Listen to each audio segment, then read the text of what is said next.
Hi, this is Julie Hart from Hart Media Group. Welcome to What I Pretend to Know. What I Pretend to Know is about learning from those who truly do, celebrating the power of female connection, and finding inspiration in the shared experiences of women.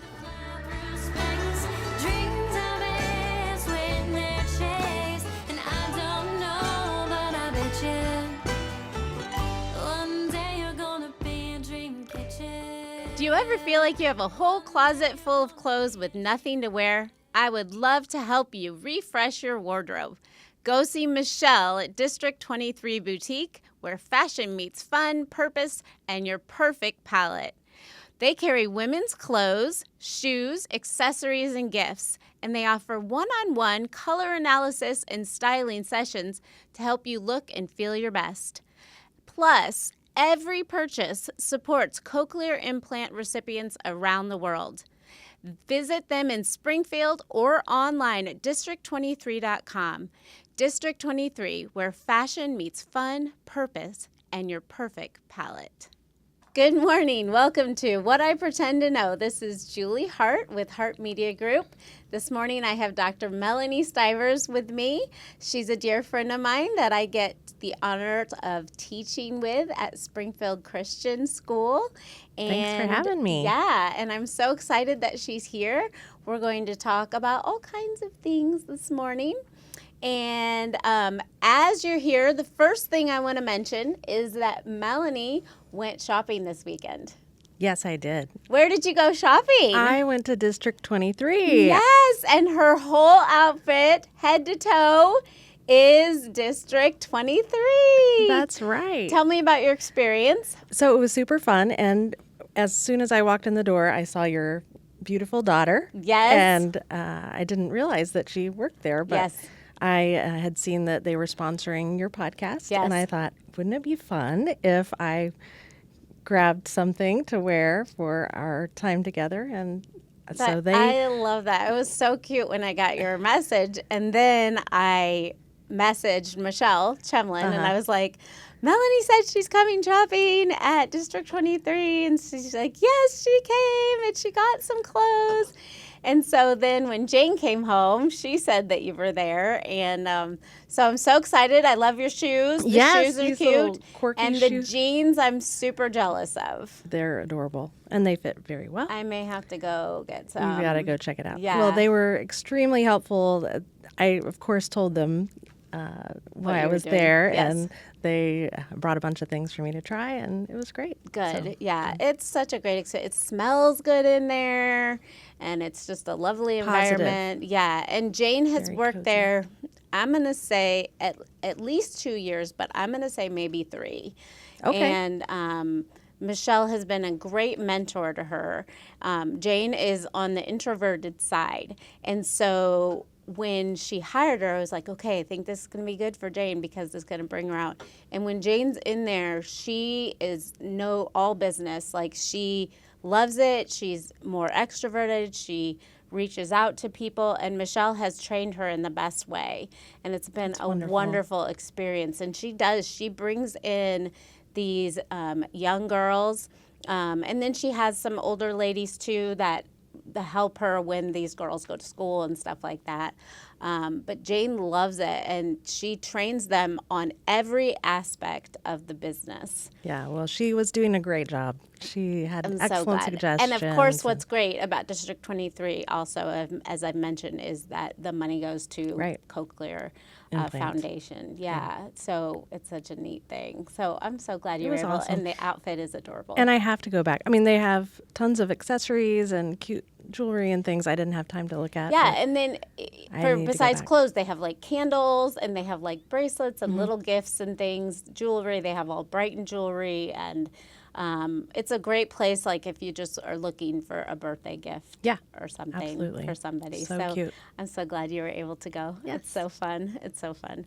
And it's where the wardrobe used to be. There used to be a place there called the wardrobe. Right back next in the to the gymnastic zone. Yes, kind of yes. across And behind it is Ergaduzzi. Ergaduzzi, yes. Yeah, so just so you know. Both places I used to frequent a ton when my daughter was younger. Yeah. So And I'm so so glad you were hadn't- able to go. So thanks for coming. So I have met Melanie. How many years ago did we meet? How many years have you been at SES? Well, This will be I your what year? started teaching there when Dahlia was in kindergarten. Right. And so whatever year that was, Yeah. I should have written it down because just do the math backwards. But I want to say 16, Right, 17, right. around that time frame. And then when COVID happened, Right. we stepped away and Right. I taught Dahlia third grade from home Right. and then came back and have started teaching again the last, I guess this will be the third year starting in the fall. Okay. to be But back. this will be my fourth year, and I met you that year because I was Dahlia's teacher. That's right. Well, so Dahlia came back in person the fourth, but we met the year that you came Right, to teach right. in fifth. Okay, so I was Dahlia's teacher. Yes. So for fifth grade, which was so much fun, and she loves you. Well, she still loves you. I love her too. She's getting more mature, so she doesn't show it as much anymore. She's more guarded, you know. 'cause maybe she's- so. Maybe so. But I adore her. But we had instantly figured out because of your last name that I knew her because she's a Stivers. And I'm like, okay, I know she's a Stivers. And I know her family that she married into. So her in-laws went to Cherry Hills with me.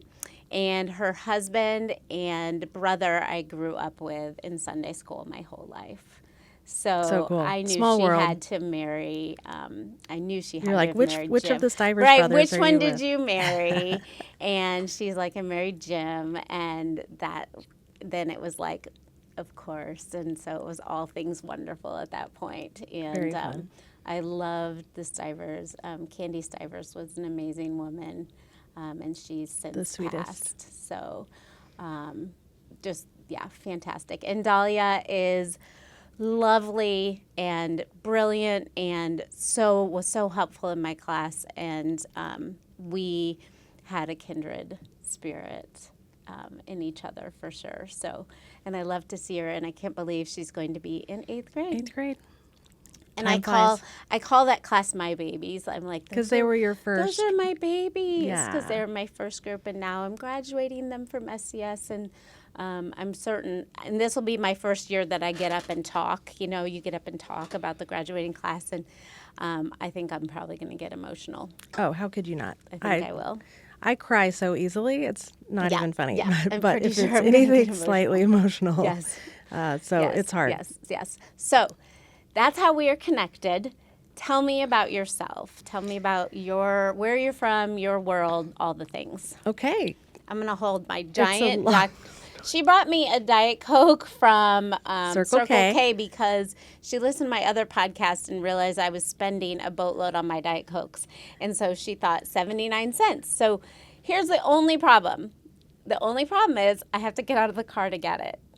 Okay, so you really just need So the only convenience. if I have time in the morning, and I'm gonna have more time this year because I'm gonna be a little more leisurely because at the end of the day I'm not gonna have to get in a hurry to be home because I don't have anybody at home.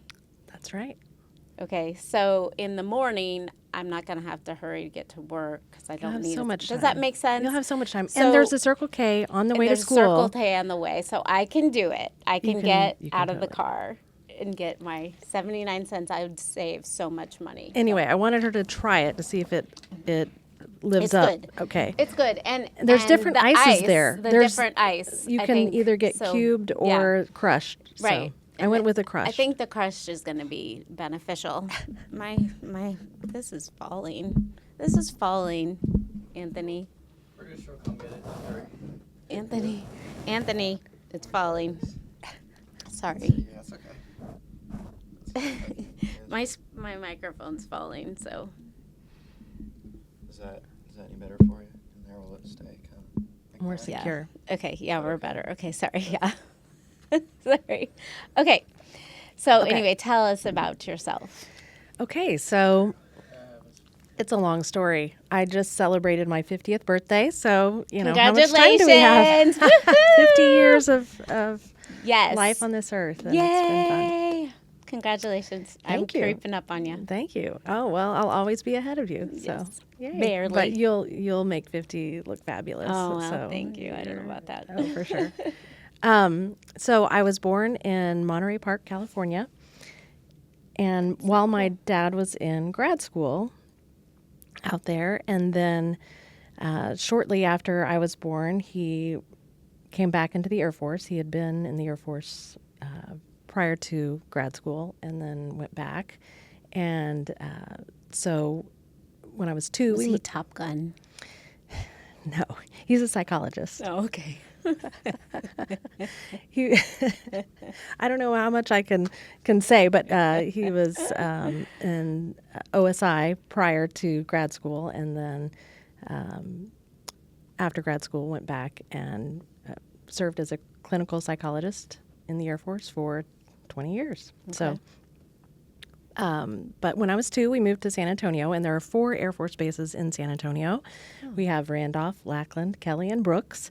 And at he was stationed at all 4 of those at one time or another. But so I would say San Antonio was a place that we lived during my growing up years more than anywhere else. So 8 of my growing up years were in San Antonio. But when I was going into the first grade, we moved from San Antonio to Montgomery, Alabama. And I was in Montgomery first, second, and half of 3rd grade.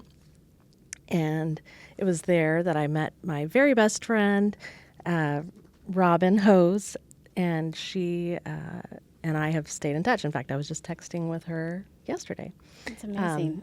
But anyway, you kind of, as an Air Force kid, you have to meet people fairly quickly, and you develop these friendships, and then poof, you're gone, and Right. you kind of start all over. And so anyway, all that to say, moved back to San Antonio after being in Montgomery, which is where the squadron officer school is. My dad had been teaching there for those years. Came back to San Antonio, lived there for another 3 years, and then the summer after 6th grade, we moved to Torrejon, Spain. And Wow. Torrejon Air Base. We actually lived off base in a little town called Camarma de Esteruelas. And that was super amazing. And I was 12, 13, around that age.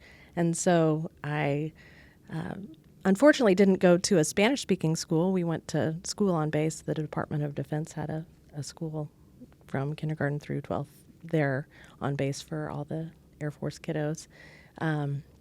But since we lived off base, I had an opportunity to have a little bit of the immersion experience with other kids in the town and that sort of thing. So lived there, and then I guess it would have been the summer between freshman and sophomore year of high school, we moved to Alexandria, Louisiana. So I finished out high school 10th, 11th, and 12th grades in Alexandria, Louisiana. How many And so siblings did you talk have? about culture shock and change. So, South Texas, I get Spain. then, Yes. Montgomery, Alabama, and then back to San Antonio, Spain, and then now Central Amazing. Louisiana.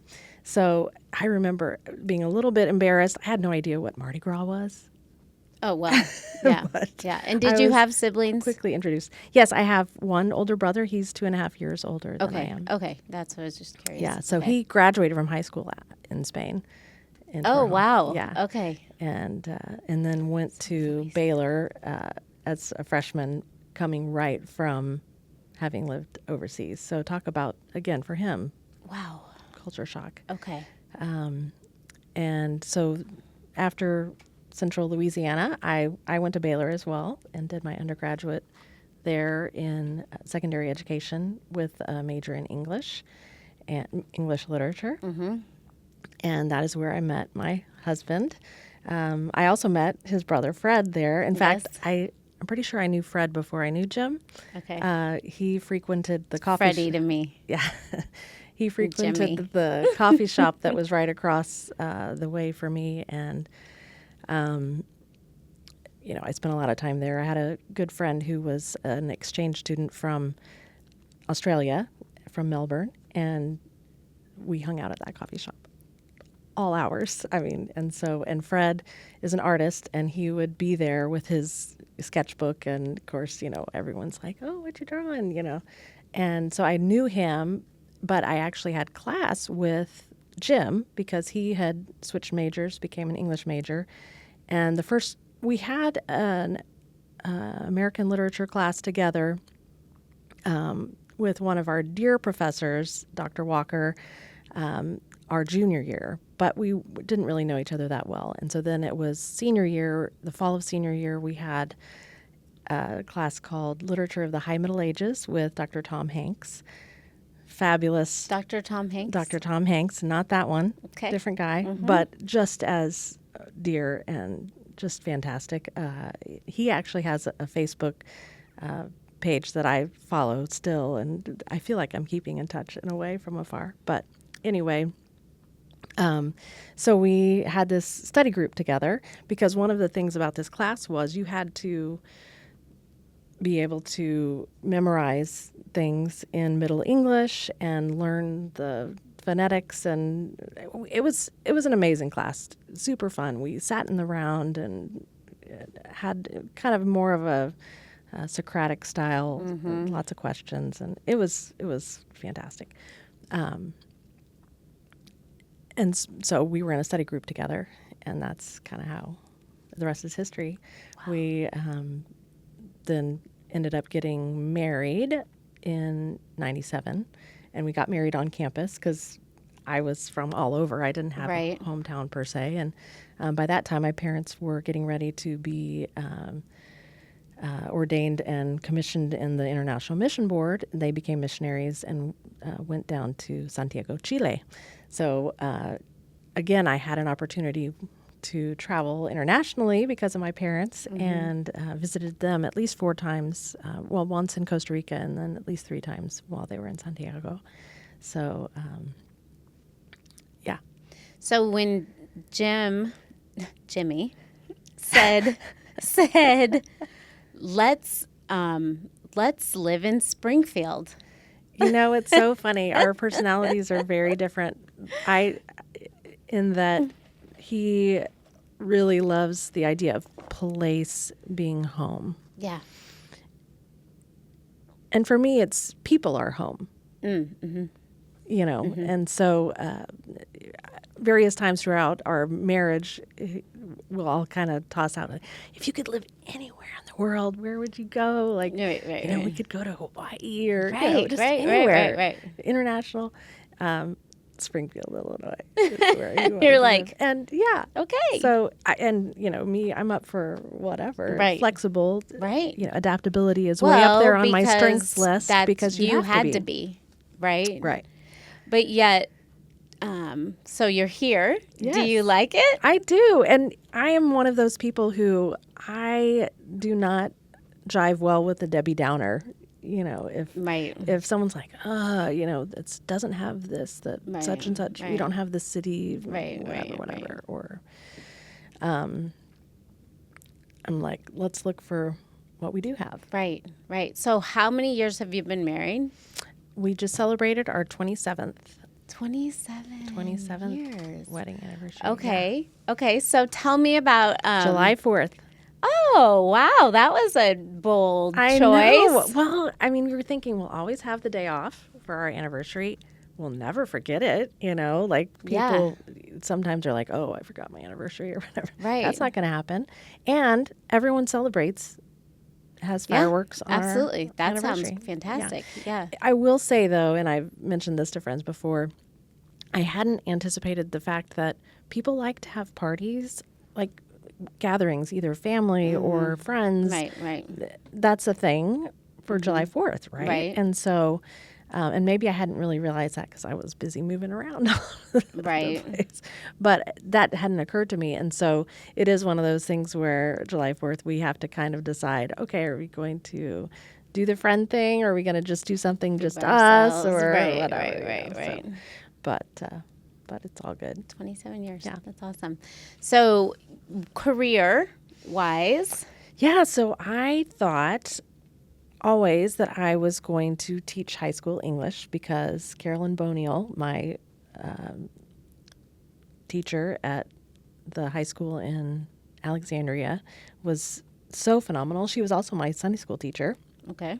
and I wanted to be like her. And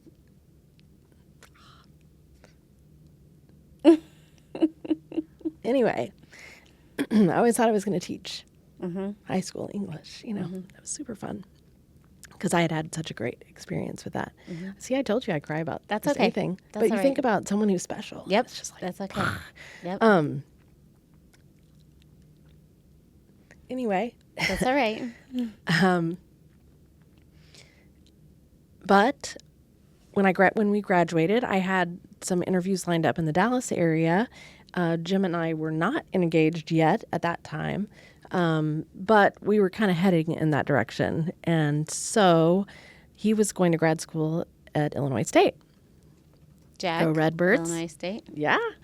And so he was going to get his master's in English literature at Illinois State University. And I was getting ready to interview for jobs in Dallas. And I'm like, why are we doing this? Like, I don't have to live in Dallas. I can go anywhere. And so it was so funny. He had a friend from Chatham who had an extra spot in the girls' house owned by First Baptist Normal.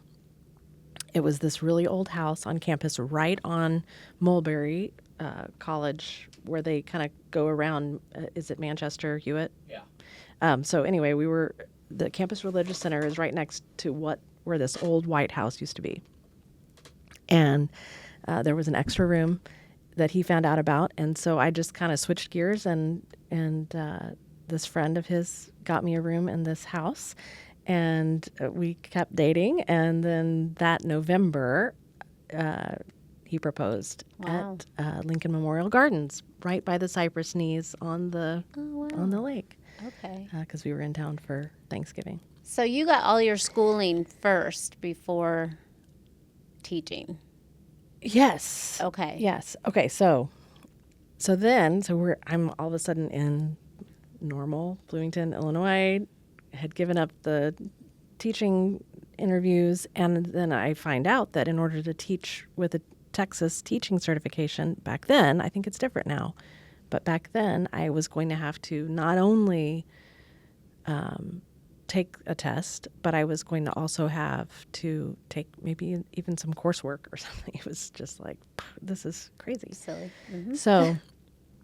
So I kind of shifted gears. I had been a barista at a place called The Starving Artist in Waco. Okay. And it doesn't exist anymore, but I had learned that skill. And so I got on with Gloria Jeans in the mall in Bloomington. And I was a supervisor. And I remember the people who interviewed me were like, why do you want to do this? And I was like, well, I'm here. I need a job. Right. And so I slung espressos and did all that sort of thing there in the mall for a few months.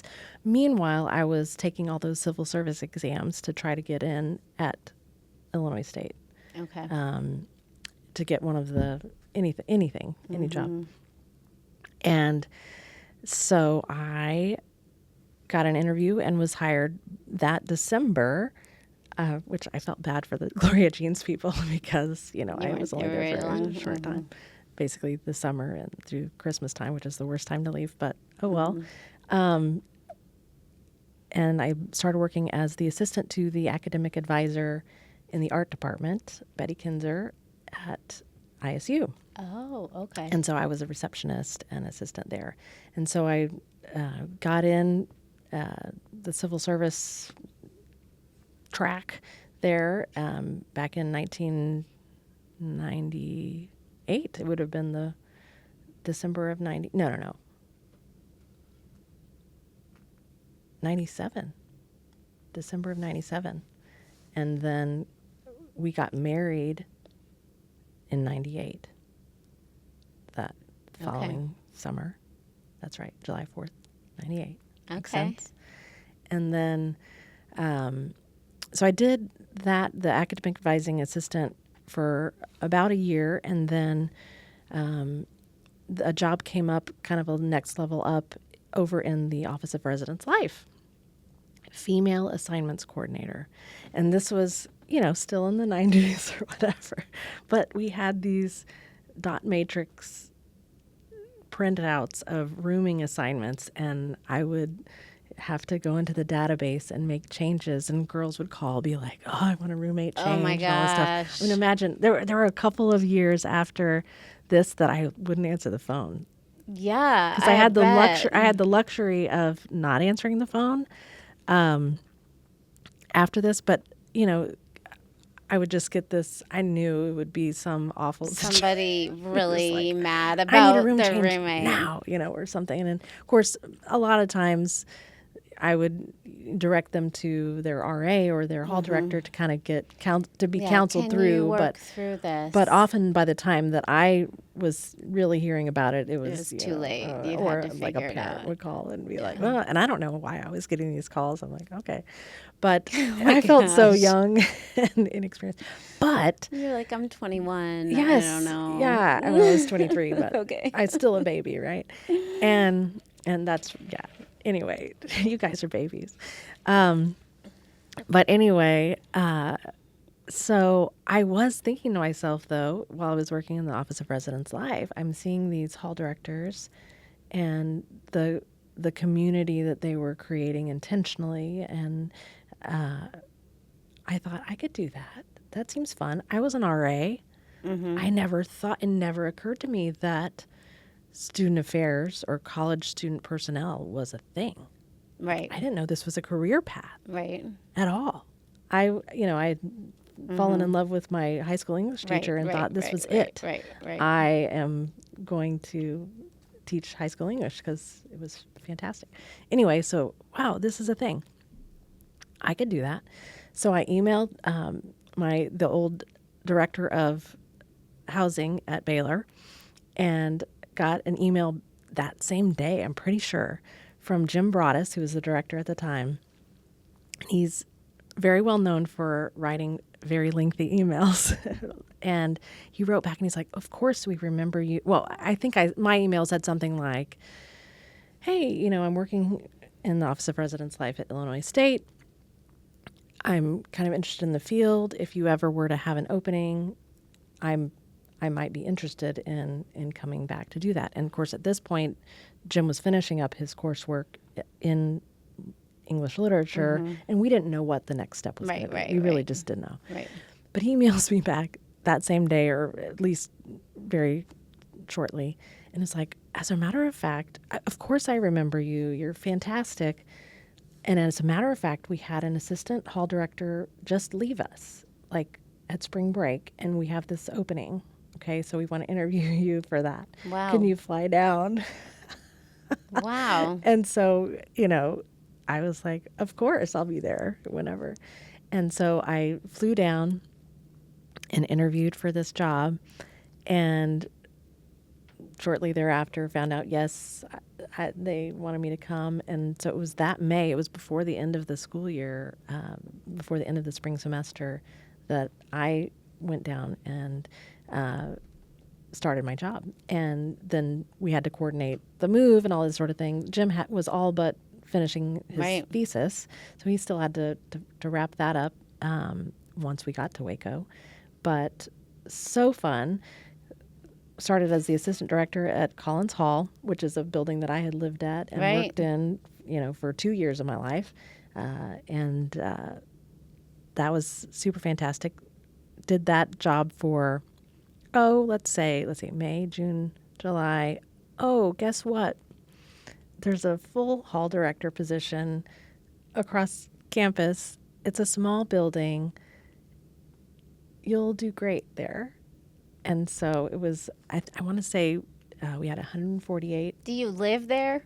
Oh, yeah. You live there. on. Okay. So this is, again, like if anyone doesn't know about this career path, it is amazing because they feed you 3+ meals a day. I mean, you have a meal You're plan. mealing, right? You're living on free housing. living in the dorm basically, Yes. but with like a nicer room. Yes. And then you're eating the meal plan. Yes. And right. Yeah. it's So kind I'm of a probably good not deal. doing a great job of No, I describing kind it, of but understand what I'm you're. assuming people know what this Yeah, is. But right. So, so I'm now suddenly the director of Alexander Hall. Right. It's Is the pay decent? and the pay is decent enough, but we didn't have any expenses. Right. Like, Right. I mean, right. we are, Jim's a grad student finishing up his thesis and not sure exactly where he's headed next. But in the meantime, I'm getting a salary plus Right. free room and board Right. and finding out more about this career path. Right. That That's seems like a good deal. fabulous. Right.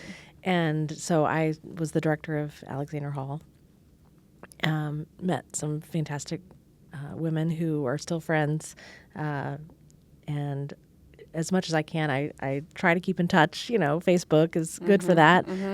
Just got to see one of my former RAs, Christina Finch, when we were in Seattle.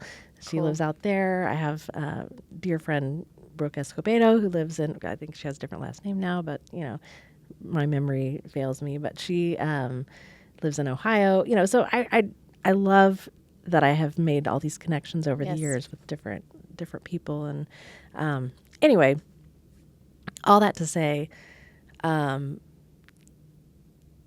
shortly after that, so I was just a hall director for a year at Alexander Hall, and then maybe I did that for 2 years.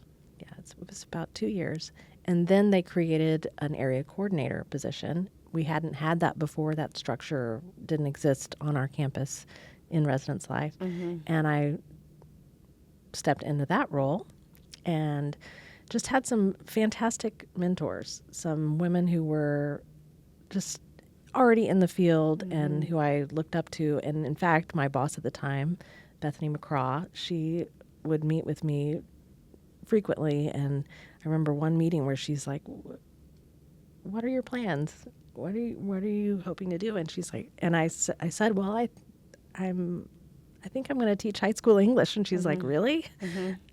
Because you're great with the college students. Right. I think this could be a thing for you. And so. Are you getting schooling during this time too? Because So then I'm realizing, again, this is a career path. Wow. What could, I didn't know I could do this. And I started my master's in college student personnel while we were at Baylor. At that point, Jim had finished his thesis. He wrote on Thoreau's journal. And by the time he finished that, he was kind of looking for the next step. Remember, he always Thoreau, like David Thoreau, as in David Thoreau. Yes.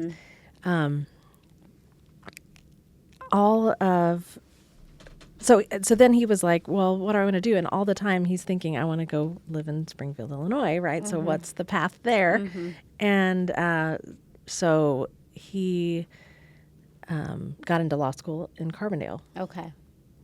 And so at that point, even though I had been kind of starting down this college student personnel path and started the master's degree at Baylor, I was like, okay, well, we're going to do law school in Carbondale. And so I contacted the Andy Morgan, who I didn't know at the time, but just said, "Hey, this is my deal. This is my role here at Baylor. My husband's coming to law school. Do you have any openings in your graduate assistantship program? Because I'm going to transfer into the master's program there." And he's like, "Come for the interview." So I came for the interview, and sure enough, I got to be a head resident, is what they called the grad students who were in charge of the buildings. I was a head resident at Feltz Hall for 2 years while I finished my master's degree in college student personnel. Meanwhile, Jim is at law school. Wow. Right there on campus. So. You have quite the story. Yeah. And your story is insane. It's too detailed, right? Like, well, it's just it's just so many transitions. It's just your life was a constant transition. Yes. Yeah. I mean, did you just leave your bags packed always? Pretty much, no. Your whole life, really. You left your bags packed. I got is how good I at felt. packing. Yeah, I bet you are. My dad, having been military, obviously had a knack at, I guess, at packing well, and so I picked that up. I'm a light packer. Okay, so you're at Carbondale. So we're in Carbondale, And after the 2 years, I finished the master's degree. Meanwhile, Jim had jumped into a PhD, environmental resource and policy. And so he was still in school. Just the timeline of things, even though I was done with the master's and couldn't continue to live in that building, he was still working on his program. And the camp directors at Lake Benton Baptist Camp were retiring. And of course, Jim having a mom who was in the office of the regional office for the LSBC? the American Baptist Churches Camp. of the Great Rivers region, Yes. included, and she had been the camping secretary for a long, long time. I don't think I knew that about Yes, Candy. yeah, but she was, she had all the connections and knew about this opening at Lake Benton Baptist Camp. Now it's like a 30-minute drive to Benton from Carbondale. Okay, I didn't know that. I've never been to Lake Benton. I grew up at LSBC. Yes. Maybe it's not quite 30 minutes. I don't know. And so Jim was still taking classes. I was like, well, you know what? We're here. Why don't I just keep going to school? Oh my gosh. And so we worked out at the camp just the 1 year. It was a transition year. They were searching for someone to be a more permanent director out there. And we were just like, well, we're here if you guys need somebody. And, Candy's like, oh, that'd be great. So again, we jump into another situation where our housing is paid for. And food. I had worked as a camp cook's assistant Oh my gosh. during college at Frontier Camp in Grapeland, Texas. Oh my gosh. And so I had a little experience running a kitchen at a camp. And so here we were. I was the cook, and I hired one of the RAs who had worked with me on campus at SIU. And actually, we hired two of the RAs that I had worked with to come out. One of the guy helped Jim with cleaning toilets. And all Oh my that kind of gosh. stuff. Mowing the lawn. We taught this kid. He was from Burkina Faso. We taught him how to drive a stick shift because he had to use the camp truck and all this stuff. Anyway, it was super fun. Well, camp is in my heart, so. Oh yeah. Well, 'cause, camp is mine too. I mean, I went to LSBC for 11 years. Okay. Jim went there too. I mean, Yeah. I think he pretty much grew Yeah. up going out there. Yeah. All the So- time. And with a mom who's the camping secretary, it you're was- not going to miss Yeah, it was my world. the so, camp experience. Yeah. So anyway, so many things I haven't even talked about. Oh my But gosh. I'm just raw. So yeah. So then So- how okay, did so then- that transition Okay, so you're then to camp? then I started teaching pre-service education students a class called Schooling in a Diverse Society. It was Education 311 there at Carbondale while I was working on my PhD in higher ed administration. And so again, that's kind of the path that you take if you're planning to go on into student affairs, college Right. student personnel. Right. And so since we were there, I just was like, well, I'm going to, Yeah. I did a leadership development assistantship. I had done housing, and I kind of wanted to see the academic side a little bit more, the college academic side, just to be able to bridge that some, because I felt Right. like that was something that I experienced a lot, was just maybe a little bit of a disconnect between the staff, the student affairs staff, and faculty. Just everyone's in their own little silo Right, doing their thing. right, But right. I like bridging gaps. Right. So making connections Right. and that sort of thing. So I wanted to do the academic piece. Had a professor who was phenomenal, Kathy Hitton, who insisted on us calling her by her first name, which is why I think it's funny. People want to use your title, Dr. So-and-so, but really, I have a hard time doing it when you're in my classroom. I'll be well, like, and- Doctor, Miss Doctor. and I don't think, right, no, I don't think it's necessary. I Yeah, think but I that- feel disrespectful if I don't. yeah, well, I don't But want you to feel that way. all my kids call me Miss Hart. Right. Have you noticed Which that? is They all instead call of me Mrs.? Mm-hmm, all of them. That's funny. Like I'm Miss Hart, and I'll be like, whatever. Yeah, That's fine. you can't. Well, and I don't make a big deal about it. I feel like when I came in when I was working as principal, that was when the administration wanted me to use my title. Yes. And When you're teaching, do they call you doctor? I don't know what they call me, Senora. They call maybe, because yeah. I'm teaching Spanish. Yeah. So Yeah. Which is so that's easier. yeah. So anyway, it is what it is. I'm not big into the title. Yeah. But I feel like because I was principal there for a moment, Yeah. that kind of stuck. Mm-hmm. So anyway, so where was I? So I don't from know. camp Okay, so we were working to- at Lake Benton Baptist Camp then, but we were still finishing up working. Jim had stepped out of law school, gone back. Anyway, lots of timeline intricacies and things, but then it would have been October of 2008 when he got his job here in Springfield. Okay. So Okay. so then we've been here in Springfield And since so then- 2008. So I've lived in Springfield longer than anywhere else. Congratulations. Thank you. Yeah. Good for you. So it is home now. It is. Yeah. It is home. But again, home for me isn't so much place as it is. So just, when you got settled here, is that when you're like, yeah, we're going to have a baby? Okay, well, I will say, in the back of my mind, I was like, I don't think I can have kids while my mom is in Chile. Oh. Okay. I mean, that's kind of a silly thought. I mean, my brother started his family while they were down there. yeah, but. But plus, we were in school that And whole where time. is she We now? were not. We didn't have.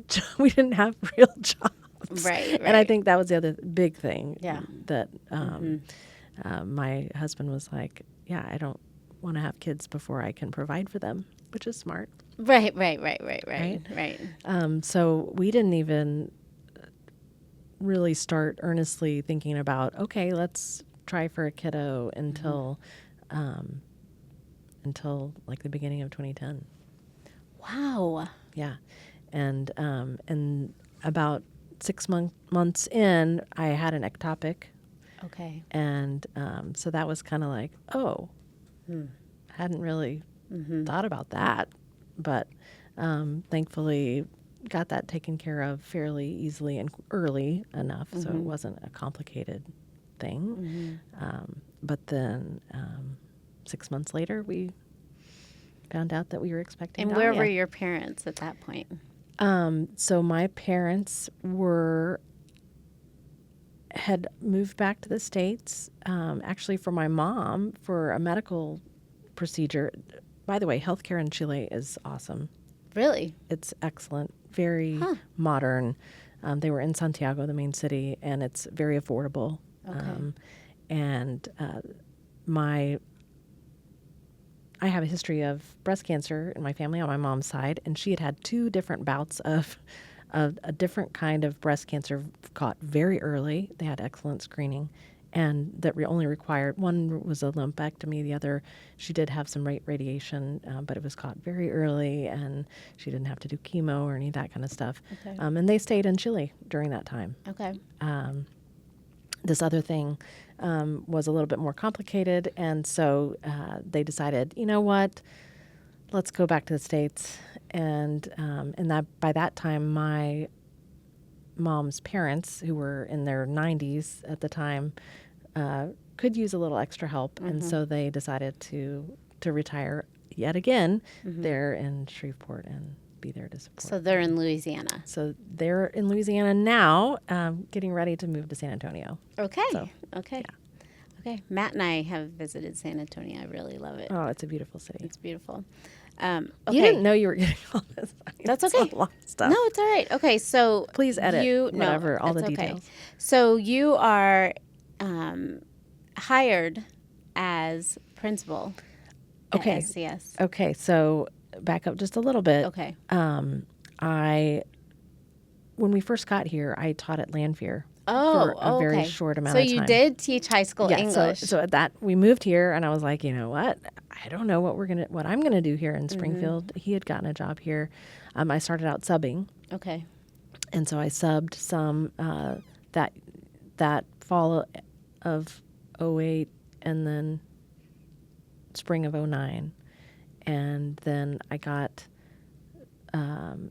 someone quit at Lanphier. And so I kind of came in after the year had already started for a few months. And then I was like, well, I still had to finish my dissertation. I had finished all my coursework, but I hadn't finished my dissertation. And I was like, what am I doing? I'm getting the cart before the horse. I just felt like this isn't the perfect fit. I love Lanphier, by the way, and I have some dear friends that I've kept in touch. We had a trivia team for the longest time where we would, rack up all the wins. But anyway, taught English shortly at that time. But then I was like, I have to finish writing this dissertation. So it took me several years to finish collecting data, transcribing all my interviews, doing all of that. And so it wasn't until 2015 that I actually got the PhD. At that stage, I knew I wanted to stay at home with my child. She was born in 2011. And so I just was all in as a stay-at-home mom for those years until she was about 4. And I thought, I think I have the bandwidth to teach again. And so I taught at Southeast for a year, high school English again. And that was going well. It was challenging, but I, again, made some great connections there, still know some of the folks over there, and worked for Jason Wind. It was his last year before retiring. But anyway, that was the summer after I taught at Southeast for a year. There was an opening for a Spanish teacher at Springfield Christian, which is where I was about to send my daughter to kindergarten. Okay. And I was like, you know how it is when your babies are going to school. I was like, do I want to keep teaching high school, or could I be where my daughter is and kind of push into this other area that I have an interest in? And you're fluent. Well, I wouldn't say that. I'd say I'm an advanced intermediate. I'm definitely not fluent. Pero me encanta el español. You sound fluent to me. Es porque tengo oído para el español, because I was there in Spain when I was 12. Sure. You can hear the sound of it, the musicality of it, the accent, el acento. Sure. And so it kind of gets in you. And so I have the advantage of that. I sound much more fluent than I actually am, but I just got off the phone actually before coming here with my friend McKenna Davis, who's the daughter of Jessica Davis. Long story, but anyway, she has been a conversation partner with me. Oh. Just because I want to continue to have. Well, that's helpful. And she's one of those who's like, I'll be like, what's the word for this? Yeah. And so that's been really good. Good. Anyway, so I taught Spanish for a year at Springfield Christian. And then Sherry Hall, the former principal, left and moved to Colorado, and they were deciding to split the role. And my colleague, Sonia Sims, they had kind of earmarked as, we want her and her leadership in the lower elementary ages, but who should we have for the upper grades, 5th through 8th? And again, I had been teaching part-time Spanish for them. And it was actually Rachel Thurman who was like, you could do this. Isn't that interesting? Yeah. And so I thought, okay, well, my degree is in higher ed, and my most recent experience has been in high school, but, I have some leadership experience, and I could see what I could do. Right. So for 2 years, I served as principal for the 5th through 8th grade part of the school. So supervised the teachers in those grade levels, and then COVID came, and I wanted to stay home with my kid. All of us were just uncertain, about what was happening, and so we took that remote option, and so then, meanwhile, Rachel Thurman stepped in and took the upper grades. Okay. And then eventually, when Sonia decided she wanted to go back to teaching kindergarten, Rachel took all the grades. Okay. Okay. So then where does this story lead you to? So we did the whole year of COVID at home. And then fourth grade for my daughter, she went back to school in person. And it was, of course, meanwhile, because I have this breast cancer history in my family, I had been doing an every 6 month alternate between mammogram and MRI. And I had had a mammogram in April of that year, and I knew something was there in the summertime, but I had had other cysts and things that were, smooth and, felt a certain way, right? And so I just assumed that this was a no big deal kind of a thing. And, but now hindsight, obviously, if it feels different, you should probably get it checked out. Yeah. So it was around Thanksgiving. It was maybe a couple weeks before Thanksgiving, or maybe the week before Thanksgiving, that I went in for my routine MRI. And straight away they were like, yeah, there's something there. And so I came back in for the biopsy and all of that, and found out that I had triple negative breast cancer, which is What does that mean? It's a unique kind. It means that it doesn't respond to hormones in the same way. I think that's the basic explanation. A lot of people end up having, there's like HER2, all these different acronyms that you become an expert in when it's happening to you. Honestly, I've put a lot of those things in the back of my mind. I'm not thinking about that as much, but you find out, okay, this is one of those things that it's not just about, oh, you can play with hormones in the equation. It's a little bit different. So it's negative for those hormone receptors. And so all of a sudden, here we are, like, trying to figure out this new Right. What was that like in the course moment? I would say it was a little surreal, just shocking. It's one of those things you don't think it's going to happen to you. Even though I had the history of breast cancer, and like I said, my mom's mom had breast cancer, but it was a lumpectomy that she had. I don't believe she had to have radiation or anything. My mom had 2 different types, and but caught super early, and so I had been doing what I thought I needed to do with the screening, and so when they say, "Oh yeah, that's what this is," I have a friend whose husband is a radiologist, and and so when I knew I was going in for the biopsy and the ultrasound and all of that, I was just like, can you look at this? Yeah. And so even before I heard the word, yes, this is definitely cancer, I kind of knew. I mean, that it was something more than just a benign cyst. And so with this particular type, they have you do chemo and everything before any surgery.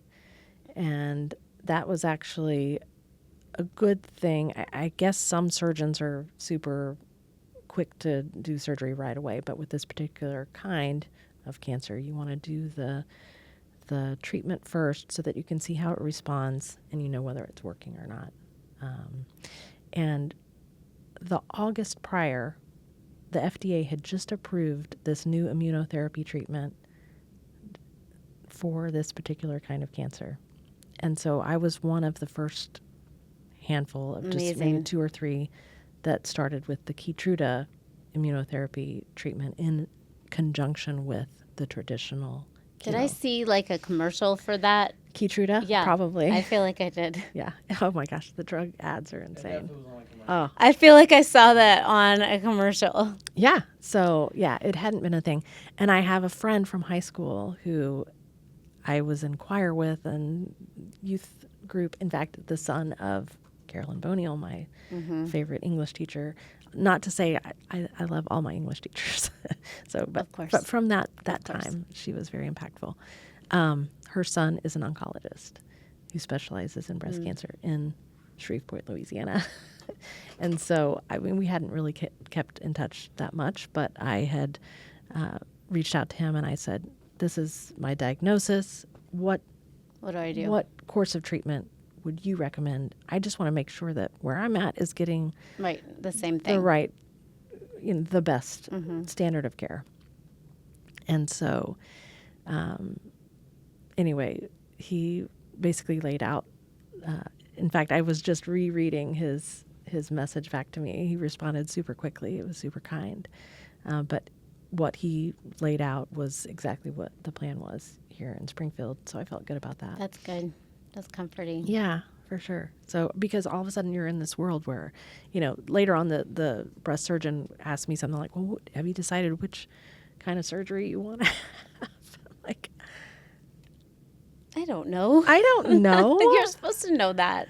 Like, because you have the option, you can either just do a lumpectomy or you can do just a single mastectomy, or you can do a double, or you can, and then once you get into the mastectomy realm, there are all these different types of things that you can do. I mean, it's just different kinds of implants and all that kind of stuff. And, Yeah. never.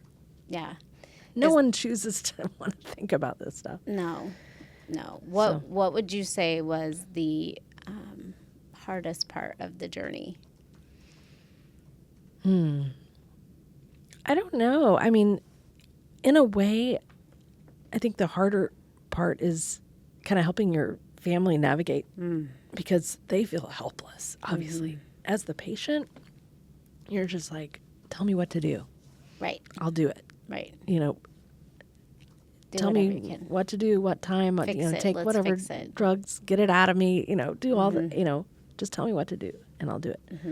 I had some moments where I remember driving myself to treatment where I would really kind of intentionally think of myself as parenting myself. Like, I'm driving myself to this crazy appointment and this is what you got to do. You just got to go. So I felt confident and strong in doing that. I did have, when we switched to one of the harder treatments, I did have some friends come alongside and attend with me just to see, a couple of them, just to have someone there. My sweet cousin, Allison, came and stayed with us a couple of times, both during the treatment and then later when I had my surgery. And she was there for me, but also for Dahlia. Just, when your mom's going through something kind of scary, it's nice to have someone there to just be present. And actually, some of my family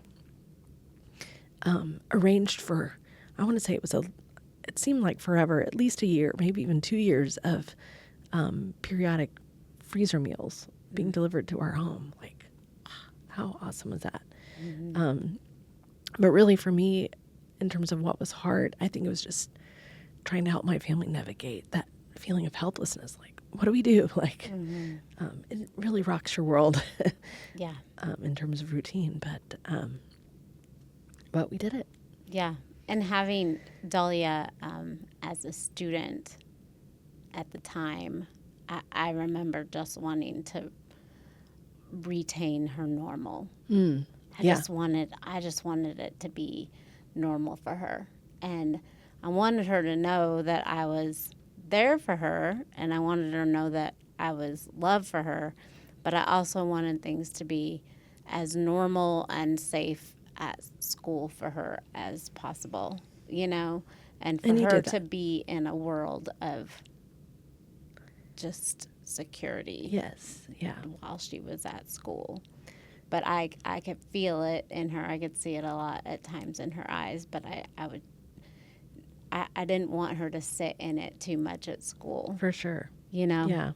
No, I think you did that so well, and I'm so grateful. I don't know if I did or not. I don't know what it feels like to be in it, or to be the daughter of it. Yeah, But- for sure. Well, remarkably, there were several friends who were also going through breast cancer journeys, even just a few months ahead. And so we had a good friend who shared some books and things, and just were able to talk about their experience. One thing I did learn is that everyone's experience is so unique. Even other women who were going through the triple negative treatment regimen had different experiences, even with this in the same clinic. So it was really good for me to be able to find and hear the stories of those women and know, hey, they're navigating through this, and while it seems overwhelming, it's possible. Yeah. And building a network of support with wonderful people at your child's school and just from the church and family makes a big difference. Yeah. For sure. What did God teach you throughout? Yeah. I think for me, maybe just this holding any sense of control loosely. I mean, you start to realize that there is really nothing that I am in control of. It's God. God is in control. And so kind of pushing into that, leaning into that was important for me during that time. And today you are cancer-free. Yes. Well, I just had my 6-month checkup, cancer-free. With this particular cancer, they don't say you're in full, I don't know. I don't even know what they say, but they don't let go of you until you have no recurrence for 5 years after the end of your treatment. So I'm 2 years and past the end of my treatment. Well, that's worth celebrating. Yeah. So It's worth celebrating. for sure. Yeah.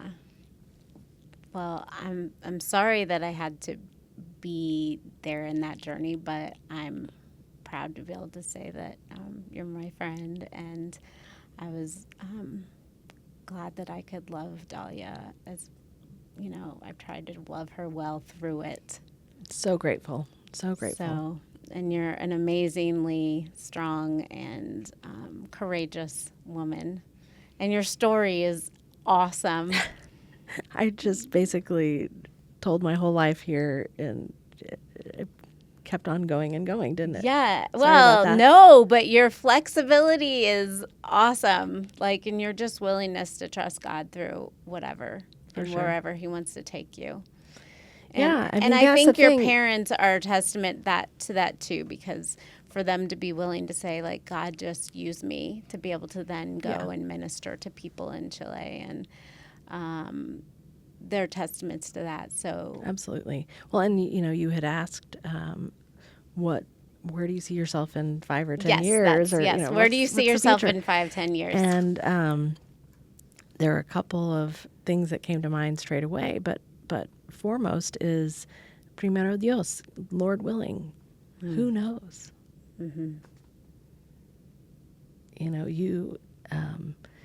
You can make all kinds of plans, but I think for me, just being open to opportunities and seeing what's out there is important. So, at some point, I'd like to maybe get back into higher ed and see where that goes.